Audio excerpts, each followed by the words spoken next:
Hello everyone, welcome back to my channel. My name is Jilay. Kasagisa from the body. I will newly open a gym from the gym see overview of my equipment. Syndrome and Germany. My Punasi video set last week in a sheet. The man Jim Simon the coming with our description in a Maggie detailed share of journey man to Yawani.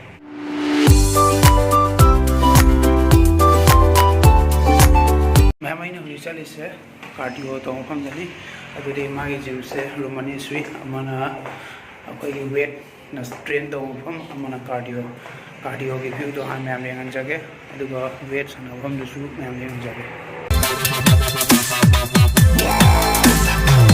This is not the cardio to from the cardio to the Matauta equipment promise available on the palms and the piano to where the gym. A Matang second room to a moment.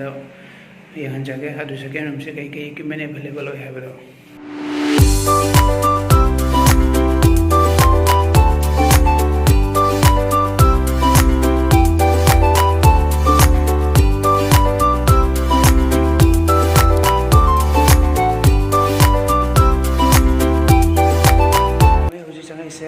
Weight training to was our home dugi room dani. Atoppa chest, shoulder, bicep, arms puno train to we have equipment atani selection se.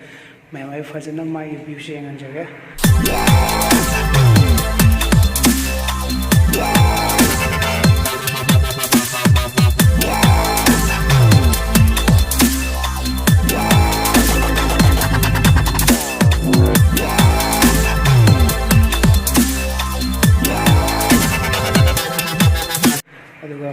Gym sen the partners and the animals and we are the gym. A mission you are coming with us to a discussion that we details shared of the gay. I do a ma'am to comment of the Payagani.